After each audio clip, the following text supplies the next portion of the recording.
الحمد لله نحمده ونستعينه ونستغفره ونؤمن به ونتوكل عليه ونعوذ بالله من شرور أنفسنا ومن سيئات أعمالنا من يهده الله فلا مضل له ومن يضلل فلا هادي له وأشهد أن لا إله إلا الله وحده لا شريك له وأشهد أن محمدا عبده ورسوله أرسله بالهدى ودين الحق ليظهره على الدين كله ولو كره المشركون اللهم صل على محمد وعلى آل محمد كما صليت على إبراهيم وعلى آل إبراهيم إنك حميد مجيد اللهم بارك على محمد وعلى آل محمد كما باركت على إبراهيم وعلى آل إبراهيم إنك حميد مجيد أما بعد فإن أصدق الحديث كتاب الله وخير الهدي هدي محمد صلى الله عليه وسلم وشر الأمور محدثاتها وكل محدثة بدعة وكل بدعة ضلالة وكل ضلالة في النار فيا أيها الناس أوصيكم وإياي أولا بتقوى الله فأعوذ بالله من الشيطان الرجيم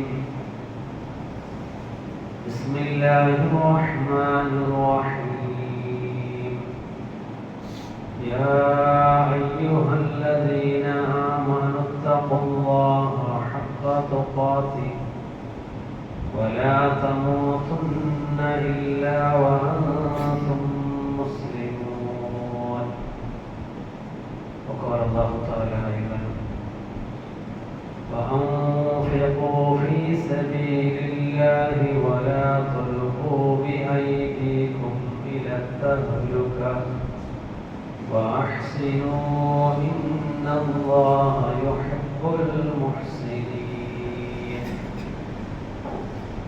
رب اشرح لي صدري ويسر لي أمري واحلل عقدة من لساني يفقهوا قولي ബഹുമാനം നിറഞ്ഞ വിശ്വാസികൾ നമ്മുടെ ജീവിതത്തിൻ്റെ എല്ലാ മേഖലകളിലും അള്ളാഹുവിനെ സൂക്ഷിച്ചുകൊണ്ട് അള്ളാഹുവിനെ ഭയപ്പെട്ടുകൊണ്ട് തഖ്വയോടുകൂടി ജീവിക്കണമെന്ന് എന്നോടുന്നതുപോലെ നിങ്ങളോടും ഉപദേശിക്കുകയാണ്, വസിയ്യത്ത് ചെയ്യുകയാണ്. അല്ലാഹു സുബ്ഹാനഹു വ തആല ആ നിലക്ക് അവനെ പേടിച്ച് ജീവിക്കുന്ന മുത്തഖീങ്ങളുടെ കൂട്ടത്തിൽ അല്ലാഹു നമ്മെ എല്ലാവരെയും ഉൾപ്പെടുത്തി അനുഗ്രഹിക്കുമാറാകട്ടെ. റബ്ബ് സുബ്ഹാനഹു വ തആല നമുക്ക് ഒരുപാട് അനുഗ്രഹങ്ങളാണ് നൽകിയിരിക്കുന്നത്. എണ്ണമറ്റ അനുഗ്രഹങ്ങളാണ്. നിങ്ങൾക്കത് എണ്ണി കണക്കാക്കാൻ കഴിയുകയില്ല എന്നാണ് വിശുദ്ധ ഖുർആൻ പറയുന്നത്. വഇൻ തഅദ്ദു നിഅമത്തുല്ലാഹി ലാ തുഹ്സുഹാ. അതിനെ നിങ്ങൾക്ക് എണ്ണി കണക്കാക്കാൻ കഴിയുകയില്ല. അത്രത്തോളം അനുഗ്രഹങ്ങളാണ് റബ്ബ് സുബ്ഹാനഹു വ തആല നമുക്ക് നൽകിയിരിക്കുന്നത്. ആ അനുഗ്രഹങ്ങളുടെ കൂട്ടത്തിൽ സത്യവിശ്വാസത്തിന് ശേഷം ഈമാൻ ഉൾക്കൊണ്ടതിന് ശേഷം നമുക്ക് റബ്ബ് നൽകിയ വലിയ അനുഗ്രഹം ആരോഗ്യമാണ്, ആഫിയത്താണ്. അത് ഏറ്റവും വലിയ ഒരു അനുഗ്രഹമാണ്.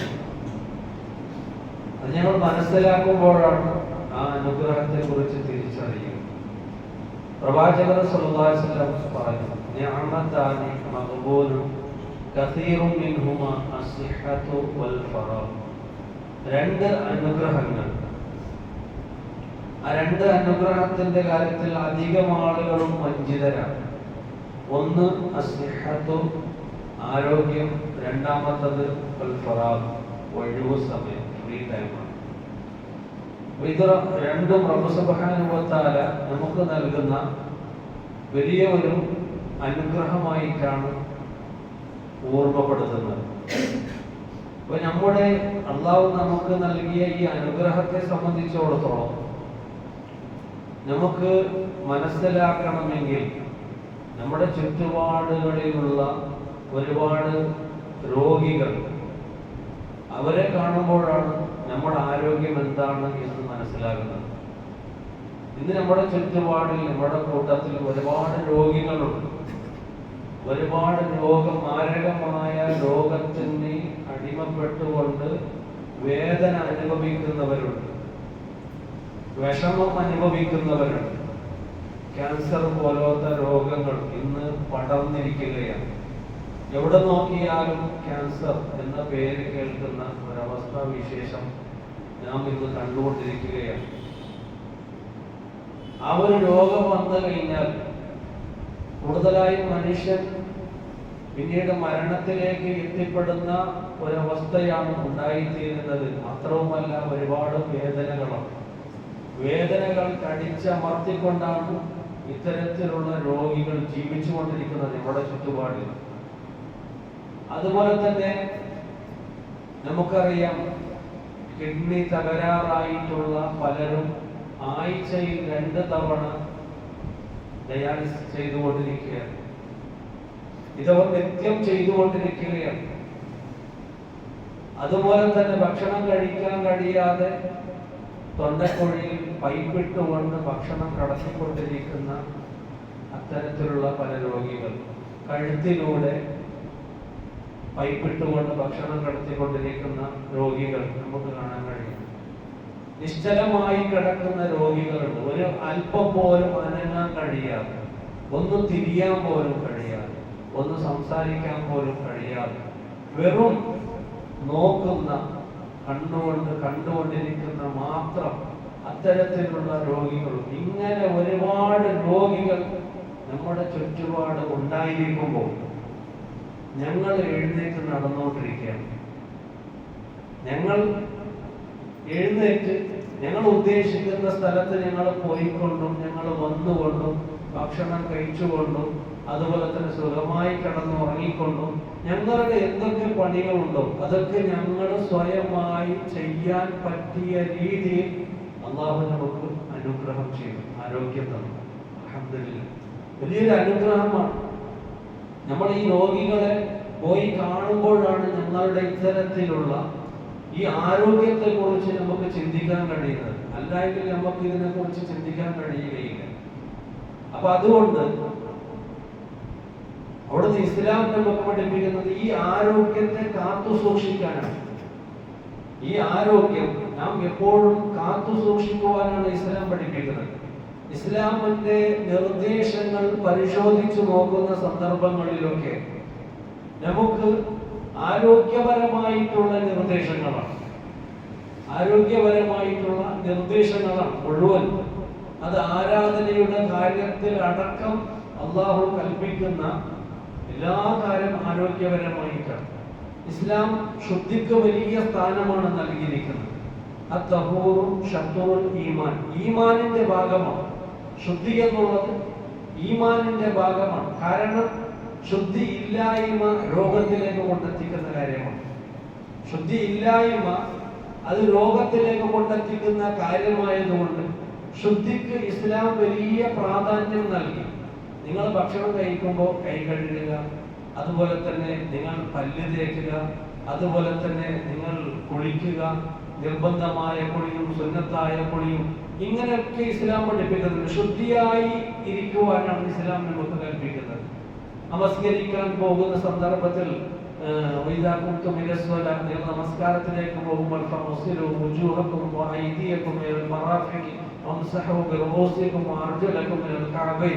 നിങ്ങൾ മുഖം കഴുകുക, കൈ കഴുകുക, കാല് കഴുകുക, തല തടവുക, അതായത് ഉളു എടുക്കുക. 5 നേരം ഞങ്ങൾ ചുരുങ്ങിയത് ഒരു 5 നേരം ഞങ്ങൾ ഉളു എടുത്തുകൊണ്ട് ശുദ്ധിയായിരിക്കുകയാണ്. അതൊരു ശുദ്ധിയാണ്. അതിന് ഈമാനുള്ള ആളുകൾക്ക് മാത്രം ലഭിക്കുന്ന ഒരു കാര്യമാണ്. അപ്പൊ ഇത്തരത്തിൽ പല കാര്യങ്ങളും നമുക്ക് അല്ലാഹു സുബ്ഹാനഹു വ തആല ആരോഗ്യപരമായി നമുക്ക് പഠിപ്പിക്കുകയാണ്. എല്ലാ കാര്യവും ശുദ്ധിയോടുകൂടിയും അതുപോലെ തന്നെ ഭക്ഷണത്തിന്റെ കാര്യം എടുത്തു നോക്കിയാൽ പോലും ഭക്ഷണം യാ അയ്യുഹന്നാസ് കുലു മിമ്മാ ഫിൽ അർദി ഹലാലൻ ത്വയ്യിബ വലാ തത്തബിഉ ഖുതുവാതി ശൈത്താൻ. അല്ലാഹു സുബ്ഹാനഹു വ തആല പറയാണ് മനുഷ്യനെ വിളിച്ചുകൊണ്ട്, മറ്റൊരു ഭാഗത്ത് സത്യവിശ്വാസികളെ വിളിച്ചുകൊണ്ട് പറയുന്നുണ്ട്, അതായത് നിങ്ങൾ കഴിക്കുമ്പോൾ ഹലാലായതും ത്വയ്യിബായതും കഴിക്കുക, നല്ലത് കഴിക്കുക. നിങ്ങൾ കഴിക്കുമ്പോൾ നല്ലത് നിങ്ങൾ കഴിക്കുക, ഹലാലും കഴിക്കുക, ഹറാമ് കഴിക്കരുത്. അതായത് നിഷിദ്ധമായ പല ആഹാരങ്ങളും ഉണ്ടല്ലോ, അതൊന്നും നിങ്ങൾ കഴിച്ചു പോകരുത്. നിങ്ങൾ നല്ലത് കഴിക്കുക. ആ കഴിക്കുന്നതിലൂടെ നിങ്ങൾക്ക് ആരോഗ്യമുണ്ടാകുന്നുണ്ട്. അതേ സന്ദർഭത്തിൽ അള്ളാഹു വിലക്കിയ ഹറാമായ പല കാര്യങ്ങളും അത് എന്തുകൊണ്ടെന്നാൽ നിങ്ങളുടെ ശരീരത്തിന് കേടാണ്, നിങ്ങളുടെ ശരീരത്തെ അപകടത്തിലാക്കുകയാണ്. അതാണ് ഭംഗിയെ സംബന്ധിച്ചിടത്തോളം ഭംഗി ഇസ്ലാമിൽ നിഷിദ്ധമാണ്, കഞ്ചാവ് നിഷിദ്ധമാണ്, സിഗരറ്റ് നിഷിദ്ധമാണ്, മദ്യപാനം നിഷിദ്ധമാണ്. എന്തുകൊണ്ടാണ്? യസ്അലൂനക അനിൽ ഖംർ ഖുൽ ഫീഹിമാ ഇസ്മുൻ കബീറുൻ വമനാഫിഉ ലിന്നാസ് വഇസ്മുഹുമാ അക്ബറു മിൻ നഫ്ഇഹിമാ. അല്ലാഹു സുബ്ഹാനഹു വ തആല വിശുദ്ധ ഖുർആനിൽ അവിടുന്ന് അവർ കള്ളിനെ കുറിച്ച് താങ്കളോട് ചോദിക്കുന്നുണ്ട്. കാരണം അവർ ചോദിക്കുവാനുള്ള കാരണം മദ്യപാനം എന്നുള്ളത് അവരുടെ ജീവിതത്തിന്റെ വളരെ പ്രധാനപ്പെട്ട ഒന്നാണ്. അത് ഒഴിവാക്കാൻ കഴിയാത്ത ഒരു സമുദായമാണ് അറബികൾ. അതിനു വേണ്ടി അവർ എന്തും ചെയ്യും. അങ്ങനെയുള്ള അറബികൾ മദ്യപാനം പാടില്ല എന്ന് പറയുമ്പോൾ അവർ ചോദിക്കുകയാണ്, എന്ത്? യസ്അലൂനക അനിൽ ഖംർ.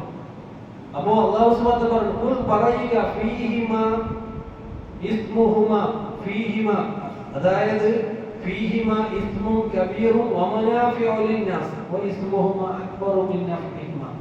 അതിൽ പാപങ്ങളുണ്ട്, അതുപോലെ തന്നെ നിങ്ങൾ വിചാരിക്കുന്ന ഉപകാരം ഉണ്ടായേക്കാം. അതായത് നിങ്ങൾ വിചാരിക്കുന്നത് എന്ന് പറഞ്ഞാൽ കുടിച്ചു കഴിഞ്ഞാൽ നല്ല മസ്തായി, നല്ല സുഖമായി, ദുനിയാവ് എവിടെയാണ് ഞാൻ ഉള്ളത് എന്ന് അറിയാത്തതിന് ഇങ്ങനെ സുഖത്തിലൊന്ന് കഴിയാൻ പറ്റുന്ന ഒരു സുഖം, നിങ്ങൾ വിചാരിക്കുന്ന സുഖം, അത് യഥാർത്ഥത്തിൽ സുഖമല്ല. അപ്പൊ അത്തരത്തിലുള്ള ഒരു സുഖം അല്ലാതെ നിങ്ങൾ വിചാരിക്കുന്നതിനേക്കാൾ ഉപകാരത്തെക്കാൾ ഉപദ്രവമാണുള്ളത്. ഉപകാരത്തെക്കാൾ കൂടുതൽ ഈ കള്ളിൽ മദ്യപാനത്തിൽ ഉപദ്രവമാണുള്ളത്. നിങ്ങൾക്കത് ഉപകാരമല്ല, നിങ്ങളുടെ ശരീരത്തെ നശിപ്പിച്ച് കളയുന്ന ഒന്നാണ്. അതുകൊണ്ടാണ് അല്ലാഹു ഹറാമാക്കിയത്. ഇന്ന് നമുക്കറിയാം, മദ്യപാനികൾ കുടിച്ച് കുടിച്ച് കുടിച്ച് അവസാനം ഏതെങ്കിലും റോഡിലോ അല്ലെങ്കിൽ ഏതെങ്കിലും ഫുട്പാത്തിലോ ഇത്തരത്തിലുള്ള എവിടെയെങ്കിലും ആയിരിക്കും പലപ്പോഴും വീണ് മരണപ്പെട്ടു പോകുന്നത്. അല്ലാഹു ആദ്യം തന്നെ അവിടുന്ന് ഹറാമാക്കി, സിഗരറ്റ് ഹറാമാക്കി. അത് നിങ്ങളുടെ ശരീരത്തിന് കേടാണ്, നിങ്ങളുടെ ശരീരത്തെ നശിപ്പിക്കുന്നതാണ്. ശരീരത്തെ നശിപ്പിക്കുവാൻ നമുക്ക് ഒരാൾക്കും അധികാരമില്ല, ഒരാൾക്കും അധികാരം തന്നിട്ടില്ല. അതുകൊണ്ടാണ് ആത്മഹത്യ നിഷിദ്ധമാക്കിയത്. ആത്മഹത്യ നമുക്ക് നമ്മുടെ ജീവിതത്തിൽ വെറുപ്പ് തോന്നിയാൽ, നമുക്ക് ജീവിതം ഇനി മതി എന്ന് തോന്നുമ്പോൾ അവിടുന്ന് അവസാനിപ്പിക്കുവാനുള്ളതല്ല ജീവിതം, അത് അല്ലാഹു തന്ന ശരീരമാണ്.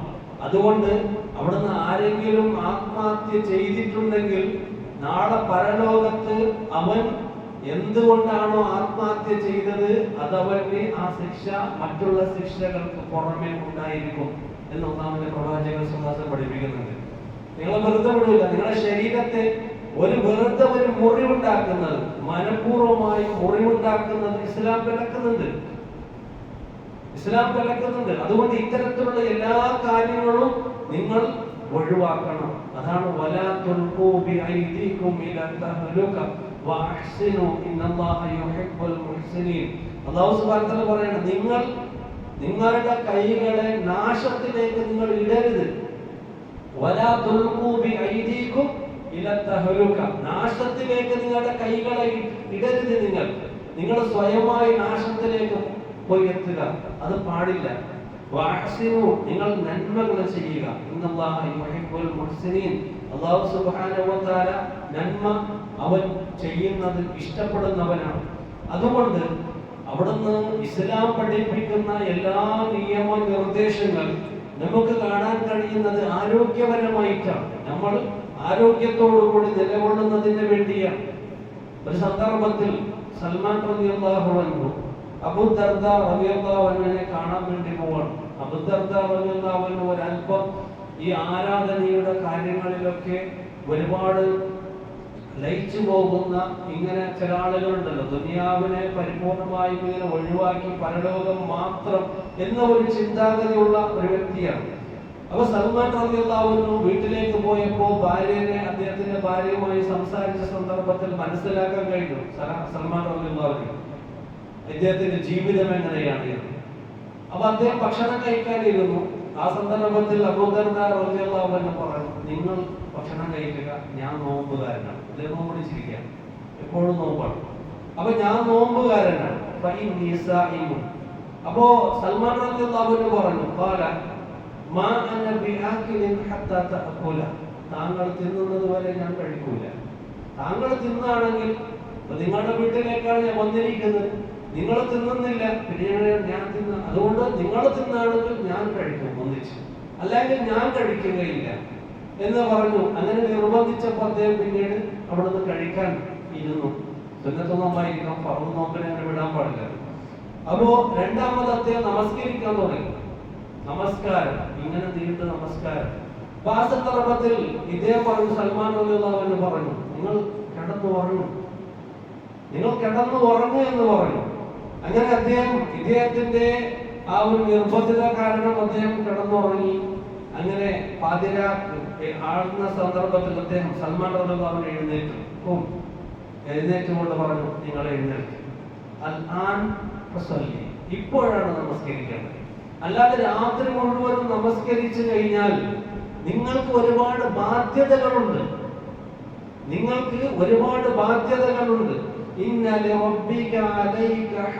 നിങ്ങളുടെ റബ്ബിന്റെ മേലുള്ള ബാധ്യതയുണ്ട്. അതായത് ഈ നമസ്കാരം എന്ന റബ്ബിനോടുള്ള ബാധ്യതയാണ്. അപ്പൊ ആ നമസ്കാരം നിർവഹിക്കേണ്ട സന്ദർഭങ്ങളുണ്ട്. ആ ഹക്ക് നിങ്ങൾ നിർവഹിക്കുക. നിന്റെ നഫ്സിന്റെ ഹക്കുണ്ട്. നിന്റെ നഫ്സിനെ, അതായത് ഉറങ്ങാതെ അങ്ങനെ ജീവിതം മുഴുവൻ നീ നമസ്കാരത്തിലായി കഴിഞ്ഞാൽ ശരീരത്തിന് കേടാണ്, ശരീരത്തിന് ഉപദ്രവമാണ്. ആ ശരീരത്തിന്റെ ഹക്ക് അത് നിർവഹിക്കണം.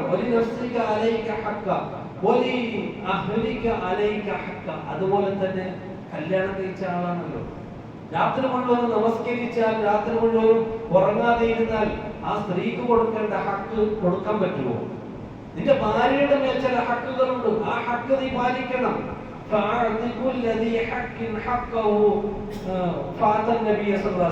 അങ്ങനെ അദ്ദേഹം എല്ലാ ഹക്കിനെയും നിർവഹിക്കുവാൻ അദ്ദേഹം കൽപ്പിച്ചുകൊണ്ട് അങ്ങനെ അദ്ദേഹം അത് പാലിക്കുകയാണ്. പിന്നീട് അത് പ്രവാചകർ സല്ലല്ലാഹു അലൈഹി വസല്ലം പറഞ്ഞ കാര്യം അവിടുന്ന് വളരെ സത്യമാണ് എന്ന് സമ്മതിച്ചു കൊടുക്കുന്ന രംഗമാണ് നമുക്ക് ഹദീസിൽ കാണാൻ കഴിയുന്നത്. അതുപോലെ തന്നെ മൂന്നാളുകൾ നമുക്കറിയാം, ഒരു ഹദീസിൽ, സ്വഹീഹായ ഒരു ഹദീസിൽ പ്രവാചകരുടെ വീട്ടിലേക്ക് കയറി വരുന്നു.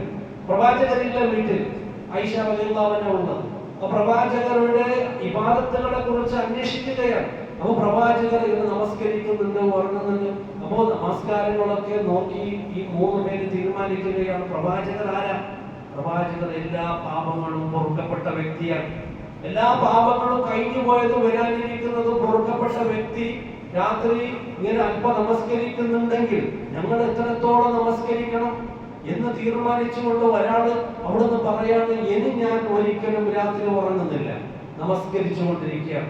മറ്റൊരാൾ പറഞ്ഞു, ഞാൻ വിവാഹം കഴിക്കുന്നില്ല, ഞാൻ ഈ ഇബാദത്തിനായി കഴിച്ചു കൂട്ടുകയാണ്. അതുപോലെ തന്നെ മറ്റൊരാൾ പറഞ്ഞു, ഞാൻ എപ്പോഴും നോമ്പുകാരനായിരിക്കുകയാണ്, നോമ്പ് പിടിച്ചുകൊണ്ടിരിക്കുകയാണ്. ഇത് പറഞ്ഞുകൊണ്ട് അവിടുന്ന് ഇറങ്ങിപ്പോയി. ഒരു അല്പസമയം കഴിഞ്ഞപ്പോൾ പ്രവാചകൻ വീട്ടിലേക്ക് വന്നു. ആയിഷ റളിയല്ലാഹു അൻഹ പറഞ്ഞു, സംഭവം ഇങ്ങനെയാണ്, മൂന്ന് പേര് വന്നിട്ടുണ്ടായിരുന്നു, ഇങ്ങനെ തീരുമാനമെടുത്ത് പോയിട്ടുണ്ട്. പ്രവാചകർ വിളിപ്പിച്ചു, ഉടനെ തന്നെ മൂന്നാളെ വിളിപ്പിച്ചു. എന്നിട്ട് പറഞ്ഞു, ഞാൻ അള്ളാഹുവിന് ഏറ്റവും കടപ്പെട്ടവനാണ്, നിങ്ങളെക്കാൾ ഏറ്റവും അള്ളാഹിനെ പേടിക്കുന്ന വ്യക്തി ഞാനാണ്. ഞാൻ നമസ്കരിക്കുന്നുണ്ട്, ഞാൻ ഉറങ്ങുന്നുണ്ട്. എനിക്ക് ഭാര്യയുണ്ട്, എനിക്ക് മക്കളുണ്ട്, അവരുടെ കടപ്പാട് ഞാൻ തീർത്തുകൊണ്ടിരിക്കുകയാണ്, ഞാൻ നോമ്പെടുക്കുന്നുണ്ട്, ഞാൻ നോമ്പ് മുറിക്കുന്നുണ്ട്. ഇത് ആര് സ്വീകരിക്കുന്നുവോ ഇത് സ്വീകരിക്കാത്തവൻ എന്റെ സുന്നത്തിൽ അവൻ പെട്ടവനല്ല എന്ന് അല്ലാഹുവിന്റെ പ്രവാചകർ സ്വല്ലല്ലാഹു അലൈഹി വസല്ലം നമുക്ക് പഠിപ്പിക്കുക. അപ്പോ നമ്മുടെ ശരീരത്തിന് ചില കടപ്പാടുകൾ, ബാധ്യതകളൊക്കെ ഉണ്ട്. അത് ആരോഗ്യപരമായി കൊണ്ടു നടക്കുക എന്നുള്ളത് ഇസ്ലാം വളരെ കർശനമായി നമുക്ക് പഠിപ്പിക്കുന്നുണ്ട്.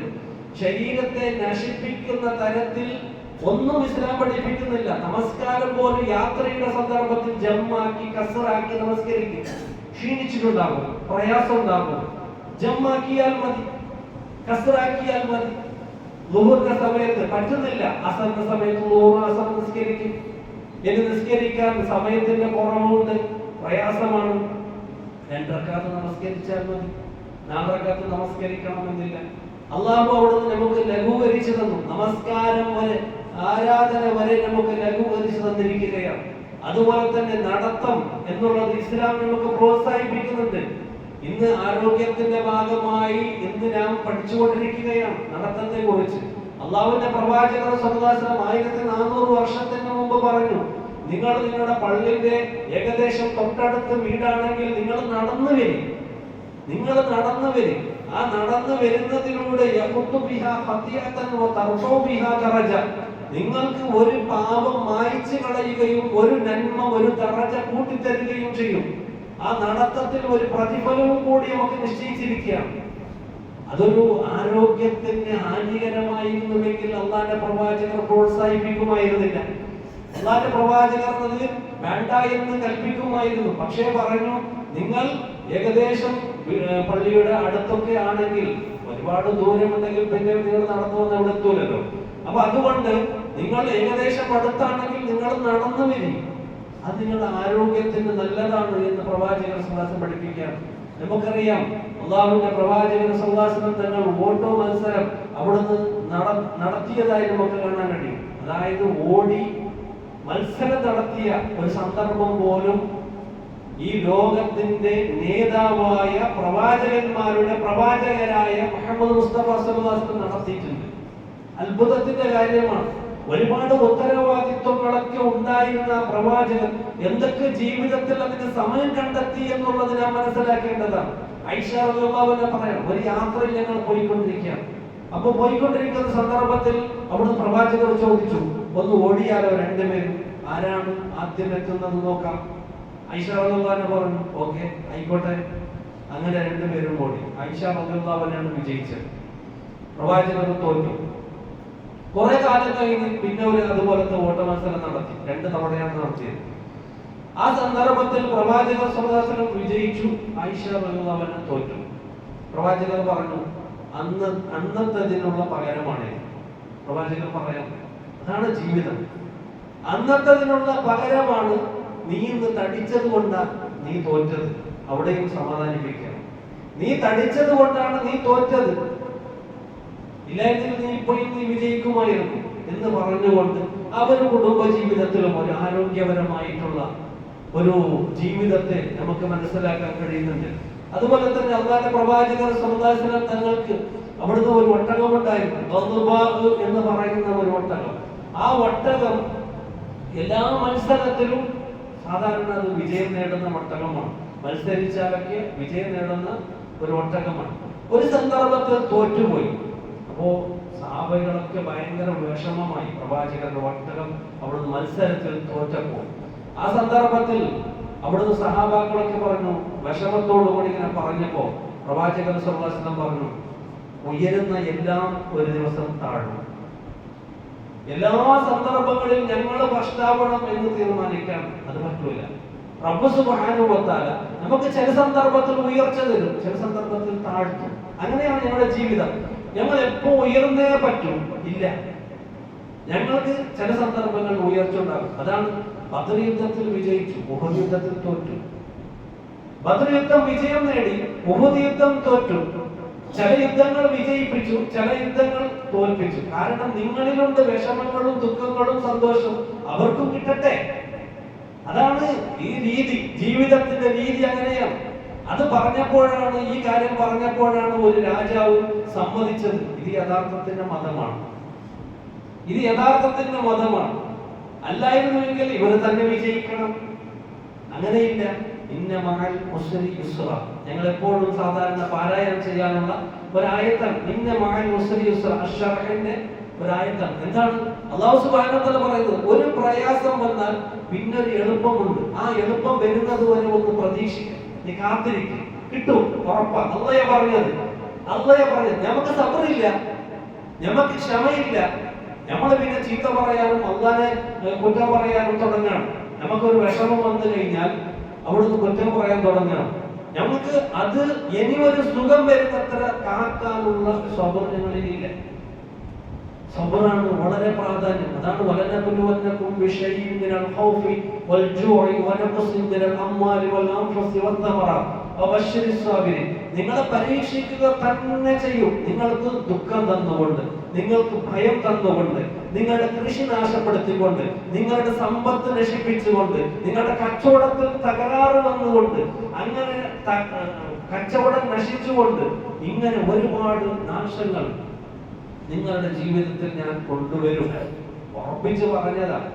അത് വരൂല എന്ന് നമുക്ക് പറയാൻ പറ്റും. ഞാൻ എപ്പോ എന്റെ കച്ചവടം വിജയിച്ചേ പറ്റും, ഞാൻ ഒരിക്കലും താഴൂല, എന്റെ കച്ചവടം നശിക്കൂല എന്ന് നമുക്ക് തീരുമാനിക്കാൻ പറ്റുമോ? അമ്മ പറഞ്ഞു കഴിഞ്ഞിട്ടില്ലേ? പിന്നെന്താ വേണ്ടത്? ഇതൊക്കെ വരുമ്പോ സബർ ചെയ്യുന്നവർക്ക് സന്തോഷ വാർത്ത അറിയിക്കുക. അത് സബർ ചെയ്യുമ്പോ അല്ലാഹു സുബ്ഹാനഹു വ തആല ആ സബറിൽ നമുക്ക് നന്മ തരും. പിന്നീട് അല്ലാഹു സുബ്ഹാനഹു വ തആല നമുക്ക് അതിനേക്കാൾ കൂടുതൽ തരും.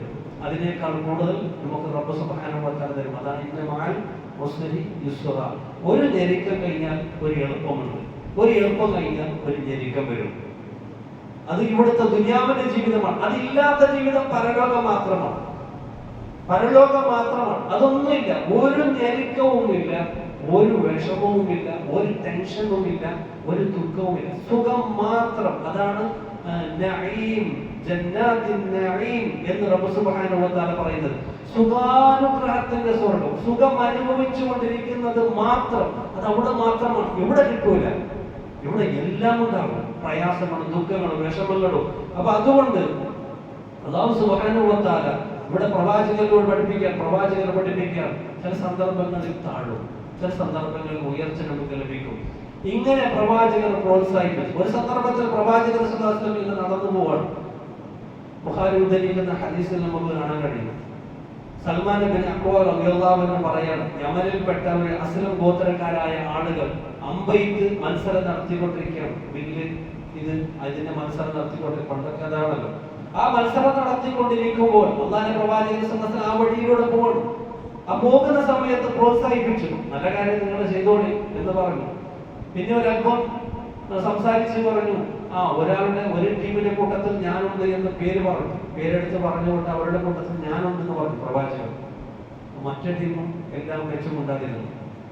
നിങ്ങൾ ആ ടീമിലാണ് വരുന്നതിന് ഞങ്ങളോട് കളിക്കുന്നത്, മത്സരിക്കുന്നത്. ഞങ്ങൾ മത്സരിക്കുന്നില്ല. അല്ലാഹുവിന്റെ പ്രവാചകൻ സല്ലല്ലാഹു അലൈഹി വസല്ലം നിങ്ങളോടൊപ്പം ഉണ്ട്, എല്ലാവരോടൊപ്പം ഞാനുണ്ട് എന്ന് പറഞ്ഞുകൊണ്ട് അവരെ പ്രോത്സാഹിപ്പിച്ചുകൊണ്ട് മത്സരിക്കാൻ, അവിടുന്ന് അമ്പെയ്ത്ത് മത്സരിക്കാൻ പ്രോത്സാഹിപ്പിക്കുകയാണ്. നമുക്കറിയാം, മദീനയുടെ തെരുവിൽ, മദീനയുടെ മുറ്റത്ത് അമ്പെയ്ത്ത് മത്സരം നടന്നുകൊണ്ടിരിക്കുന്നതിനെ കുറിച്ച് ആയിഷ റളിയല്ലാഹു അൻഹയ്ക്ക് കാണിച്ചു കൊടുക്കുകയാണ് പ്രവാചകൻ. എത്രയോ സമയം ഇങ്ങനെ കൈവച്ചുകൊണ്ട്, ആ കയ്യിൽ ആയിഷ റളിയല്ലാഹു അൻഹയുടെ താടി വെച്ചുകൊണ്ട് ഇങ്ങനെ മണിക്കൂറോളം അവിടെ കാണിച്ചു കൊടുക്കുകയാണ്. അതൊക്കെ ഇസ്ലാമിന്റെ ഭാഗമാണ്, ഇസ്ലാം പഠിപ്പിക്കുന്നതാണ്. ഫഅല്ലിമു ഔലാദകും അൽരിവായത വസ്സിബാഹത വറുകൂബൽ ഖൈർ. അല്ലാഹു പ്രവാചകൻ സല്ലല്ലാഹു അലൈഹി വസല്ലം നിങ്ങളുടെ മക്കൾക്ക് അസ്ത്രവിദ്യ അത് നിങ്ങൾ പഠിപ്പിച്ചു കൊടുക്കുക, നീന്തൽ പഠിപ്പിച്ചു കൊടുക്കുക, വറുകൂബൽ ഖൈർ കുതിര മത്സരം പഠിപ്പിച്ചു കൊടുക്കുക. പ്രവാചകൻ സല്ലല്ലാഹു അലൈഹി വസല്ലം പറഞ്ഞു, ഇതൊക്കെ മക്കൾക്ക് പഠിപ്പിച്ചു കൊടുക്കുക. നമസ്കാരം, നോമ്പ് അതൊക്കെ മാത്രമല്ല, അതുള്ളതോടൊപ്പം ഇത്തരത്തിലുള്ള ആരോഗ്യപരമായ കാര്യങ്ങളും നിങ്ങളുടെ മക്കൾക്ക് നിങ്ങൾ പഠിപ്പിച്ചു കൊടുക്കണമെന്ന് അല്ലാഹുവിന്റെ പ്രവാചകൻ സല്ലല്ലാഹു അലൈഹി വസല്ലം പഠിപ്പിക്കുക. ഒരു ഹദീസിൽ കാണാം, അൽ മുഅ്മിനുൽ ഖവിയ്യു ഖൈറുൻ വ അഹബ്ബു ഇലല്ലാഹി മിനൽ മുഅ്മിനിൽ ളഈഫ് വഫീ കുല്ലിൻ ഖൈർ. പ്രവാചകൻ സല്ലല്ലാഹു അലൈഹി വസല്ലം പറയാം, അതായത് ഒരു ഖവിയായ ശക്തിയുള്ള ഒരു മുഅ്മിൻ, ആരോഗ്യവാനായ മുഅ്മിൻ ഖൈറുൻ, അവൻ ശ്രേഷ്ഠനാണ്, വഅഹബ്ബു ഇലല്ലാഹ്, അല്ലാഹുവിന് ഏറ്റവും ഇഷ്ടപ്പെട്ടവനാണ്, മിനൽ മുഅ്മിനിൽ ദഈഫ്, ദുർബലനായ ഒരു സത്യവിശ്വാസിയേക്കാൾ, ഒരു ആരോഗ്യമില്ലാത്ത ഒരു സത്യവിശ്വാസിയേക്കാളും ആരോഗ്യമുള്ളവനായ ഒരു സത്യവിശ്വാസിയാണ് ഏറ്റവും ഖൈർ. എന്നിട്ട് അവസാനം പറഞ്ഞ തൗഫീഖുൽ ഖൈർ, എല്ലാത്തിനും ഖൈറുണ്ട്, പിന്നെ വിഷമിക്കേണ്ട, ഞാൻ ആരോഗ്യമില്ലാതായി പോയല്ലോ. പറയുന്ന കാര്യം ആരോഗ്യത്തിന് വലിയ സ്ഥാനം നൽകിയിട്ടുണ്ട് എന്നുള്ളതാണ് ഈ ഹദീസ്. ഒരു സന്ദർഭത്തിൽ നല്ല ആരോഗ്യമുള്ള ഒരു കയ്യിനെ പിടിച്ചുകൊണ്ട് അല്ലാഹു പ്രവാചകൻ സ്വല്ലല്ലാഹു അലൈഹി വസല്ലം പൊക്കി പിടിച്ചു, അവിടുന്ന് ബഹുമാനിച്ചുകൊണ്ട് ആദരിച്ചുകൊണ്ട് ഇതാണ് യഥാർത്ഥത്തിൽ ആരോഗ്യം എന്ന് പറഞ്ഞുകൊണ്ട് പൊക്കി പിടിക്കുന്നത് ആ ഹദീസിൽ നമുക്ക് കാണാൻ കഴിയും. അപ്പൊ ഇത്തരത്തിൽ ആരോഗ്യത്തെ സംരക്ഷിക്കുക എന്നുള്ളത് നമ്മുടെ ഓരോരുത്തരുടെയും ബാധ്യതയാണ്, കടമയാണ്. അതുകൊണ്ട് നാം ഓരോരുത്തരും ആരോഗ്യത്തിന്റെ കാര്യത്തിൽ നമ്മൾ ശ്രദ്ധിക്കേണ്ടതുണ്ട്. ഒരിക്കലും ഞങ്ങളുടെ ജീവിതത്തെ അത് എന്തുമായിക്കൊള്ളട്ടെ എന്ന രീതിയിൽ അതിനെ നാശത്തിലേക്ക് കൊണ്ടുപോകരുത്. അത്തരത്തിൽ നമ്മുടെ ശരീരത്തെ കേടുവരുത്തുന്ന ഒരു ആഹാരം പോലും കഴിച്ചു പോകരുത്, ഒരൊറ്റ ആഹാരം പോലും കഴിക്കരുത്. ഉപകാരപ്രദമായ ആഹാരങ്ങൾ മാത്രമേ അവിടുന്ന് കഴിക്കാൻ പാടുള്ളൂ എന്ന് ഇസ്ലാം വളരെ കർശനമായി നമുക്ക് പഠിപ്പിക്കുകയാണ്. അല്ലാഹു സുബ്ഹാനഹു വ തആല അത് പാലിക്കുവാൻ നമുക്ക് തൗഫീഖ് നൽകി അനുഗ്രഹിക്കുമാറാകട്ടെ.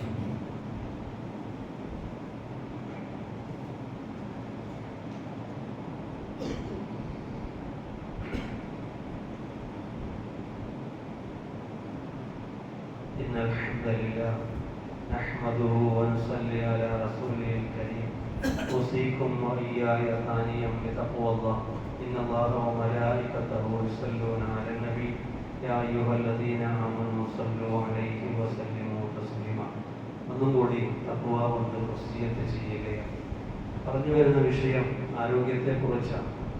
ഇത്തരത്തിൽ ആരോഗ്യം ഉണ്ടാക്കിയെടുത്ത് എന്ത് ചെയ്യാനാണ്, അതാണ് നമ്മൾ മനസ്സിലാക്കേണ്ടത്. ഈ ആരോഗ്യങ്ങളൊക്കെ ഉണ്ടാക്കിയെടുത്തുകൊണ്ട് അതിലൂടെ അള്ളാഹുവിനെ ഇബാദത്ത് ചെയ്യാൻ വേണ്ടിയായിരിക്കണം, അള്ളാഹുവിന് സൽക്കർമ്മങ്ങൾ ചെയ്യാൻ വേണ്ടിയായിരിക്കണം. ഇനി ഒരാള് നല്ല ജിമ്മിലേക്കൊക്കെ പോയി നല്ല ആരോഗ്യമൊക്കെ നല്ല പുഷ്ടിയുള്ള ആരോഗ്യങ്ങളൊക്കെ ഉണ്ടാക്കിയെടുത്തുകൊണ്ട് സുബഹി നമസ്കാരത്തിന് എഴുന്നേൽക്കാൻ കഴിയുന്നില്ല എങ്കിൽ എന്ത് ഫായിദയാണ്, എന്ത് നേട്ടമാണ്? അവന് ആ ആരോഗ്യം കൊണ്ട് സുബഹി നമസ്കാരത്തിന് എഴുന്നേൽക്കാൻ പറ്റുന്നില്ല. അങ്ങനെയാണെങ്കിൽ അവന്റെ ആരോഗ്യം കൊണ്ട് എന്ത് നേട്ടമാണ്? അതാണ് ആരോഗ്യം എന്ന് പറയുന്നത്. നമ്മുടെ ശരീരത്തിന് ഇബാദത്ത് ചെയ്യുവാൻ അതാണ് ആരോഗ്യം ലഭിക്കേണ്ടത്. ഇബാദത്ത് ചെയ്യാൻ കഴിയണം. അല്ല എങ്കിൽ നമുക്കറിയാം, നേരത്തെ പറഞ്ഞതുപോലെ ഒരുപാട് രോഗികളുണ്ട് നമ്മുടെ ചുറ്റുപാടിൽ കടന്നിരിക്കുന്ന. ആ രോഗികളോട് ഒന്ന് സംസാരിച്ചു കഴിഞ്ഞാൽ അവർ പറയുന്ന ചില വാക്കുകളുണ്ട്. ഇവിടെ നിന്ന് എഴുന്നേറ്റ് പോകാൻ പറ്റിയിരുന്നുവെങ്കിൽ, ഇവിടെ നിന്ന് നമസ്കരിക്കാൻ പള്ളിയിലേക്ക് പോകാൻ കഴിഞ്ഞിരുന്നുവെങ്കിൽ, മുമ്പത്തെ പോലെ 2 റക്അത്ത് നമസ്കരിക്കാൻ കഴിഞ്ഞിരുന്നുവെങ്കിൽ, മുമ്പത്തെ പോലെ വണ്ടിയെടുത്ത് പോകാൻ കഴിഞ്ഞിരുന്നുവെങ്കിൽ, ഇങ്ങനെ പലരും പറയുന്ന വാചകം ഇതാണ്. പക്ഷെ അവർക്ക് കഴിയുന്നില്ല. ഇപ്പോഴാണ് ആഗ്രഹിക്കുന്നത്, ഇപ്പോഴാണ് അങ്ങനെ ഒന്ന് ചെയ്യാൻ പറ്റിയിരുന്നുവെങ്കിൽ എന്ന് അവർ ആഗ്രഹിച്ചു പോകുന്നത്. പക്ഷെ അവർക്ക് ചെയ്യാൻ കഴിയുന്നില്ല, ആരോഗ്യമില്ലാത്തത് കൊണ്ട്. അതുകൊണ്ട് അല്ലാഹുവിന്റെ പ്രവാചകൻ സ്വല്ലല്ലാഹു അലൈഹി വസല്ലം അവിടുന്ന് പഠിപ്പിക്കുന്ന നബി ഹുറൈറ റളിയല്ലാഹു അൻഹു റസൂലുള്ളാഹി സ്വല്ലല്ലാഹു അലൈഹി വസല്ലം ഖാല ബാദിറു ബിൽ അഅമാലി സബ്അ. നിങ്ങൾ 7 കാര്യം വരുന്നതിന് മുമ്പ് നിങ്ങൾ അമലുകൾ ചെയ്യും. നിങ്ങൾ കൂടുതലായി അമലുകളിൽ ഏർപ്പെടുക. അതായത് കടുത്ത ദാരിദ്ര്യം അത് വരുന്നതിന് മുമ്പ് നിങ്ങൾ അമലുകൾ ചെയ്യുക. അതിക്രമകാരിയാകുന്ന ഐശ്വര്യം വരുന്നതിന് മുമ്പ് നിങ്ങൾ അമലുകൾ ചെയ്യുക. ഇത് 2 വന്നു കഴിഞ്ഞാലും നിങ്ങൾക്ക് അമലുകൾ ചെയ്യാൻ മനസ്സുണ്ടാവില്ല. കടുത്ത ദാരിദ്ര്യം വരുമ്പോൾ അതിന്റെ വിഷമവും ടെൻഷനും അങ്ങനെ അത് വിഷമത്തിൽ അങ്ങനെ കഴിയുന്ന ആളുകളൊക്കെ ഉണ്ട്. അതേ സന്ദർഭത്തിൽ ഒരുപാട് പണം വന്നു, ഒരുപാട് പണം വന്നാലും പിന്നെ അവരെ നിസ്കാരത്തിന് സമയത്തിന് എത്താൻ പറ്റുന്നില്ല. പലരും എല്ലാ വക്തിലും ഉണ്ടാകുന്ന ആള് നല്ല കൂടുതലായി പണം ഉണ്ടായി കഴിഞ്ഞാൽ പിന്നെ പള്ളിയിൽ കാണാൻ പറ്റുന്നില്ല. പിന്നെ നമസ്കാരത്തിന്റെ വക്തിനൊക്കെ കുറഞ്ഞു വരും. അപ്പോ കൂടുതൽ പണം കിട്ടുന്നതും അതും ഒരു നമ്മുടെ അമലിനെ തടസ്സപ്പെടുത്തുന്നതാണ്. പക്ഷെ അമൽ അത് ഈമാനുള്ള ആളുകളെ സംബന്ധിച്ചിടത്തോളം അത്തരത്തിലവർ ജാഗ്രത പാലിക്കുന്നവരാണ്. അപ്പോൾ ഇത്തരത്തിൽ നിങ്ങൾ സൂക്ഷിക്കുക. അതുപോലെ തന്നെ ഔ മറദൻ മുഫ്സിദൻ, വിനാശകരമായ രോഗം, ഔ ഹരിമൻ മുഫന്നിദൻ, വിവേകം നഷ്ടപ്പെടുത്തുന്ന വാർദ്ധക്യം, ഔ മൗതൻ മുജ്ഹിസൻ, അപ്രതീക്ഷിതമായ മരണം. ഇങ്ങനെ ഓരോ കാര്യത്തെയും അല്ലാഹുവിന്റെ പ്രവാചകർ എണ്ണി പറയാം. രോഗം വന്നു കഴിഞ്ഞാൽ പിന്നെ നമുക്ക് എഴുന്നേറ്റ് ഒന്നും ചെയ്യാൻ പറ്റുന്നില്ല. വാർദ്ധക്യം വന്നു കഴിഞ്ഞാൽ നമ്മുടെ വിവേകം നഷ്ടപ്പെട്ടു പോവാണ്, നമ്മുടെ ഓർമ്മശക്തി നഷ്ടപ്പെട്ടു പോവാണ്, എല്ലാ കാര്യം നഷ്ടപ്പെട്ടു പോവാണ്. പിന്നെ നമുക്ക് നമസ്കരിച്ചിട്ടും കാര്യമില്ല, നമസ്കാരം എത്ര റക്അത്താണ് നമസ്കരിച്ചത് എന്ന കാര്യം പോലും നമുക്ക് അറിയുകയില്ല. അതുകൊണ്ട് അവിടുന്ന് ഇതൊക്കെ വരുന്നതിന് മുമ്പായി ഇപ്പൊ ഞങ്ങൾ ആരോഗ്യവാന്മാരാണ്. ഇപ്പോഴാണ് സൽക്കർമ്മങ്ങളിൽ കൂടുതലായും ഏർപ്പെടേണ്ടത്. ഒരു വക്ത് പോലും നഷ്ടപ്പെടുത്താത്ത നിലയിൽ, ഒരു അമൽ പോലും നഷ്ടപ്പെടുത്താത്ത നിലയിൽ ഞങ്ങൾ അമലുകൾ ചെയ്തു കഴിഞ്ഞാൽ തീർച്ചയായും അത് നമ്മൾ പിടിപെട്ട ആ ഒരു സാഹചര്യത്തിൽ നമ്മൾ കിടത്തത്തിലായിട്ടുണ്ടെങ്കിലും അള്ളാഹു നമുക്ക് ധാരാളം അത് കാരണം പ്രതിഫലം നൽകുന്നവനായേക്കാം, ഒരുപാട് പ്രതിഫലം നൽകുന്നവനായേക്കാം. അല്ലായെങ്കിൽ ഞങ്ങൾ ഈ ആരോഗ്യത്തോടു കൂടിയുള്ള ഈ സന്ദർഭത്തെ, ഈ സമയത്തെ നഷ്ടപ്പെടുത്തുമ്പോൾ നാം മനസ്സിലാക്കണം, നാളെ റബ്ബ് ഇത് ചോദിക്കുന്നുണ്ട്. ആരോഗ്യം തന്നിട്ടുണ്ടല്ലേ? ഒരു അടിമയുടെ കാൽപാദം മുമ്പോട്ട് വെക്കാൻ സാധിക്കുകയില്ല. നോമ്പി തന്റെ ആയുസ്, നിനക്ക് തന്ന ആയുസ് നീ എന്തിനു വേണ്ടി ചെലവഴിച്ചു? നല്ല യുവത്വം തന്നിട്ടില്ലേ? ആരോഗ്യം, ഓടി ചാടി നടക്കാൻ പറ്റുന്ന ഒരു അവസ്ഥ ഉണ്ടാക്കി തന്നില്ലേ? നിങ്ങൾ അതിന് എന്തിനു വേണ്ടി ഉപയോഗിച്ചു? അൻമാലി, നിനക്ക് സമ്പത്ത് തന്നില്ലേ? പിന്നെ എവിടുന്ന് നീ സമ്പാദിച്ചു? എന്തിനു വേണ്ടി നീ ചെലവഴിച്ചു? ചോദ്യം ചെയ്യും. നിനക്ക് ഇൽമ തന്നില്ലേ? ആ ഇൽമ നീ ആർക്ക് എന്ത് ഉപകാരത്തിന് വേണ്ടി നീ അതിനെ ഉപയോഗിച്ചു എന്നുള്ള കാര്യവും ചോദിക്കാതെ മുമ്പോട്ട് പോകാൻ സാധിക്കുകയില്ല എന്ന് അല്ലാഹുവിന്റെ പ്രവാചകർ പഠിപ്പിക്കുകയാണ്. അതുകൊണ്ട് മനസ്സിലാക്കണം, ഇത് സന്ദർഭമാണ് നമുക്ക് അമല് ചെയ്യുവാൻ, ആരോഗ്യത്തിനെ നിലനിർത്തുക, ആരോഗ്യത്തിന് വേണ്ടി പ്രാർത്ഥിക്കുവാൻ വരെ പ്രവാചകർ പഠിപ്പിക്കാം. അല്ലാഹുമ്മ ഇന്നി അസ്അലുകൽ അഫ്വ വൽ ആഫിയ വൽ മുആഫാത ഫിദ്ദീൻ വദ്ദുനിയ വൽ ആഖിറ. ഞാൻ നിന്നോട് അഫ്വിനെ ചോദിക്കുന്നു, മാഫിനെ, ആഫിയത്തിനെയും ചോദിക്കുന്നു, ആരോഗ്യത്തെയും. അത് ദുനിയാവിലും ആഖിറത്തിലും എന്നെന്നും നിലനിൽക്കുന്ന ഒരു ആരോഗ്യത്തിന് ഞാൻ ചോദിക്കുകയാണ് എന്നുള്ള പ്രാർത്ഥന പഠിപ്പിച്ചു തരുന്നുണ്ട്. അല്ലാഹുമ്മ ഇന്നി അഊദു ബിക മിൻ സവാലി നിഅമതിക, നിന്റെ നിഅമത്ത്, അനുഗ്രഹം അത് നീങ്ങി പോകാതിരിക്കാൻ ഞാൻ കാവൽ തേടുകയാണ്. ഇന്നി അഊദു മിൻ സവാലി നിഅമതിക വതഹവ്വുലി ആഫിയതിക, എന്റെ ആഫിയത്ത് മാറി പോകാതിരിക്കാൻ. കാരണം ഏത് സമയത്താണ് മാറുന്നത് എന്ന് നമുക്ക് ആർക്കും അറിഞ്ഞുകൂടാ. എല്ലാം നടന്നുകൊണ്ടിരിക്കുന്ന വ്യക്തികൾ പെട്ടെന്ന് രോഗാവസ്ഥയിലേക്ക് പോകണം. പെട്ടെന്ന് ദിവസങ്ങൾ, എണ്ണപ്പെട്ട ദിവസങ്ങളിലൂടെ ഖബറിലേക്ക് എത്തിക്കൊണ്ടിരിക്കുന്ന രംഗം ഞങ്ങൾ ചുറ്റുപാടിൽ കണ്ടുകൊണ്ടിരിക്കുകയാണ്. നല്ല ആരോഗ്യവനായിരുന്നു. പലരും പറയാറുണ്ട്, ഇന്നലെ ഞാൻ സംസാരിച്ചതാ, ഇന്നലെ എന്റെ കൂടെ ഉണ്ടായിരുന്നതാ, ഇന്നലെ എന്റെ കൂടെ ഭക്ഷണം കഴിച്ചതാ, ഇന്നലെ എന്റെ കൂടെ ഉറങ്ങിയതാ. പക്ഷെ ഇന്ന് ഖബറില്ല. ആർക്കാ പറയാൻ പറ്റുക? എന്റെ ആരോഗ്യം എന്നും നിലനിൽക്കുമെന്ന് ആർക്കെങ്കിലും പറയാൻ പറ്റുമോ? ഇല്ല. ഇന്ന് കിട്ടിയ ദിവസം ഇന്ന് തന്നെ അവിടുന്ന് അമൽ ചെയ്യുക. ധൃതി കാണിക്കുക, സൽക്കർമ്മത്തിന് വേണ്ടി, മഗ്ഫിറത്തിന് വേണ്ടി നിങ്ങൾ ധൃതി കാണിക്കുക എന്ന് റബ്ബ് സുബ്ഹാനഹു വ തആല പറയുന്നുണ്ട്. അതുകൊണ്ട് അവിടുന്ന് പ്രാർത്ഥിക്കുക ആരോഗ്യത്തിന് വേണ്ടി. അമലുകൾ ധാരാളമായി ഞങ്ങൾ ഈ ആരോഗ്യ സമയത്ത് നമ്മൾ ചെയ്യുക. അല്ലാഹു സുബ്ഹാനഹു വ തആല തീർച്ചയായും അവൻ നമുക്ക് അത്തരത്തിലുള്ള ആരോഗ്യം തന്ന് അനുഗ്രഹിക്കുമാറാകട്ടെ. നമ്മളിൽ വന്നുപോയ എല്ലാ പാപങ്ങളും അല്ലാഹു പുറത്തുനിന്ന് അനുഗ്രഹിക്കുമാറാകട്ടെ. പ്രത്യേകമായി അവിടുന്ന് പള്ളിയുടെ കലക്ഷന് വേണ്ടി ഓർമ്മപ്പെടുത്തിയിരിക്കുകയാണ്. നിങ്ങളുടെ കഴിവിന്റെ പരമാവധി നിങ്ങൾ ധർമ്മം ചെയ്യാൻ വേണ്ടി ശ്രമിക്കുക. സദഖത്തിൻ ജാരിയയിലാണ് ഇത് പെടുന്നത് എന്ന ഓർമ്മയോടുകൂടി ആയിരിക്കണം സദഖ ചെയ്യേണ്ടത്. കാരണം ഒരാൾ മരണപ്പെട്ടു കഴിഞ്ഞാൽ എല്ലാം തീർന്നു പോകണം, എല്ലാം മുറിഞ്ഞു. പിന്നെ ദുനിയാവുമായിട്ടുള്ള ബന്ധമില്ല. പിന്നെ അവന്റെ വലിയ കൊട്ടാരത്തിന്റെ വീടാണെങ്കിലും ഒന്ന് വന്നു പോകാൻ പറ്റൂല. അവന്റെ കച്ചവടത്തിന്റെ ചാവിയൊക്കെ മറ്റുള്ളവരുടെ കയ്യിലായി. എല്ലാ ബന്ധം മുറിഞ്ഞു പോവാണ്. ഈ ദുനിയാവുമായി ബന്ധം നിലനിൽക്കുന്നത് അവൻ ഈ പള്ളിയിലേക്ക് നൽകിയ സദഖയാണ്, അല്ലെങ്കിൽ പാവപ്പെട്ടവർക്ക് നൽകിയ സദഖയാണ്. അത് ഖബറിൽ കിട്ടിക്കൊണ്ടേയിരിക്കും. ഈ പള്ളിയിൽ കൊടുത്തത് എത്രത്തോളം നിലനിൽക്കുന്നുവോ ഈ പള്ളി അത്രത്തോളം ഖബറിൽ കിട്ടിക്കൊണ്ടിരിക്കും. അതാണ് നമുക്കുള്ള ബാലൻസ്. നമുക്കുള്ളത് അതാണ്. അതുകൊണ്ട് നിങ്ങൾ ധാരാളം ധർമ്മം ചെയ്യുക. അല്ലാഹു സുബ്ഹാനഹു വ തആല വിശുദ്ധ ഖുർആനിൽ ധർമ്മം ചെയ്യുന്നവരെ കുറിച്ച് മുഅ്മിൻ എന്ന് പറഞ്ഞിട്ടുണ്ട് സൂറത്ത് തൗബയിൽ. ധർമ്മം ചെയ്യാത്തവരെ കുറിച്ച് മുനാഫിഖ് എന്ന് പറഞ്ഞിട്ടുണ്ട്. ധർമ്മം ചെയ്യാത്തവരെ കയ്യിൽ ഇങ്ങനെ പിടിക്കുന്നവർ, കൊടുക്കൂല, അത് മുനാഫിഖിന്റെ ലക്ഷണമാണ്. നമ്മൾ മനസ്സിലാക്കണം ആരുടെ കൂട്ടത്തിലാണ് നമ്മൾ പെടേണ്ടത് എന്ന കാര്യം നമ്മൾ മനസ്സിലാക്കണം. അല്ലാഹു സുബ്ഹാനഹു വ തആല നമ്മുടെ സദഖയെ അല്ലാഹു സ്വീകരിക്കുമാറാകട്ടെ. അതുപോലെ തന്നെ ദുആ കൊണ്ട് വസിയത്ത് ചെയ്ത പലരുമുണ്ട്. അല്ലാഹു സുബ്ഹാനഹു വ തആല എല്ലാവരുടെയും രോഗം പരിപൂർണമായി ശിഫ നൽകി, ആരോഗ്യം നൽകി, ആഫിയത്ത് നൽകി അനുഗ്രഹിക്കുമാറാകട്ടെ.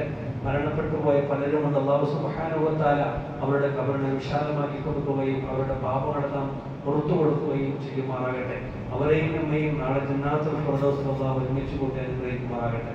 ربنا ظلمنا انفسنا وان لم تغفر لنا وترحمنا لنكونن من الخاسرين. ربنا لا تزغ قلوبنا بعد إذ هديتنا وهب لنا من لدنك رحمة إنك أنت الوهاب. اللهم اغفر للمؤمنين والمؤمنات والمسلمين والمسلمات الأحياء منهم والأموات إنك مجيب الدعوات يا قاضي الحاجات. ربنا اصرف عنا عذاب جهنم إن عذابها كان غراما إنها ساءت مستقرا ومقاما. سبحانك فقنا عذاب النار. آمين برحمتك يا رب.